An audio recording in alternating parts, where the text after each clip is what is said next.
இயேசு கிறிஸ்துவின் நாமத்தில் அன்பின் வாழ்த்துக்கள். இந்த நாளில் ஆண்டவர் உங்களுக்கு தருகிற வார்த்தை அப்போஸ்தலர் நடபடிகள் அதிகாரம் 27 வசனம் 22. திடமனதாயிருங்கள் என்று இப்பொழுது உங்களுக்கு தைரியம் சொல்கிறேன். கப்பர் சேதமே அல்லாமல் உங்களில் ஒருவனுக்கும் பிராண சேதம் வராது. பிரியமானவர்களே, இந்த கால வேளையில உங்களோடு கூட ஆண்டவர் இந்த வசனத்தின் மூலமாக பேச போகிறார். கப்பர் சேதமே அல்லாமல் பிராண சேதம் வராது.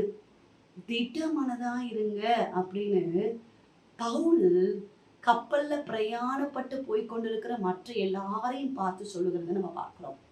அந்த அளவுக்கு பயங்கரமான ஒரு பிரச்சனை.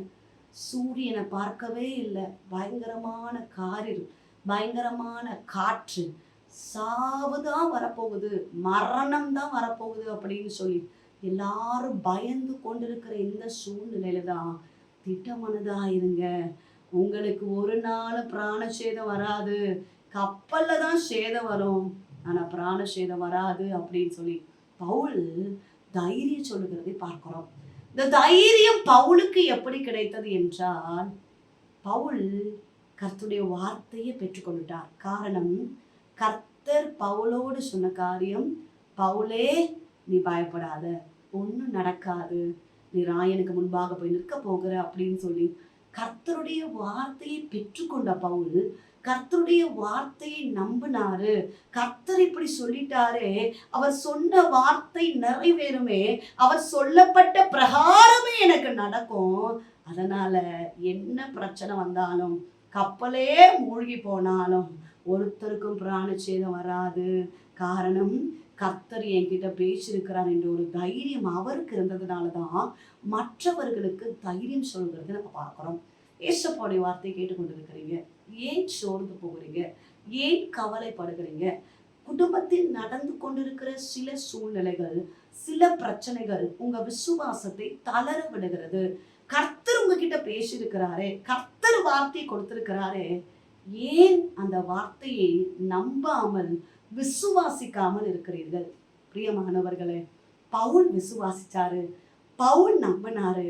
அந்த நம்பிக்கையோடு தான் மற்றவர்களுக்கு தைரியம் சொல்லி மற்றவர்களை தட்டி எழுப்புகிறதை நம்ம பார்க்கிறோம்.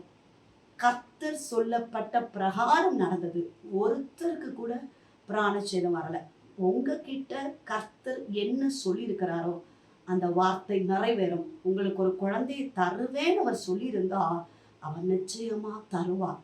தாமதங்கள், இதனால் நீங்கள் மனம் அடிவாகிறீங்க. சில நபர்கள் பேசுகிற பேச்சை கண்டு சோர்ந்து போகிறீங்க.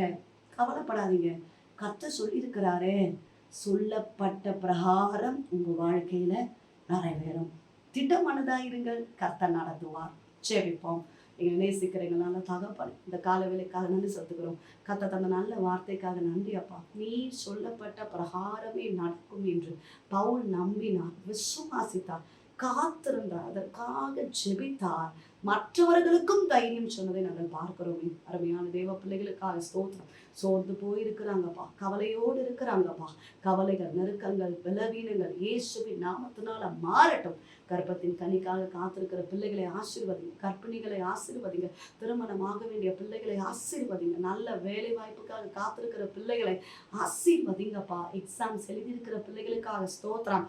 எழுதி முடித்த ஆண்டவரை எழுதி கொண்டிருக்கிற எல்லா பிள்ளைகளுக்காக ஜெபிக்கிறோம். நல்ல மதிப்பெண்கள் எடுக்க கர்த்தர் உதவி செய்கிறாங்க.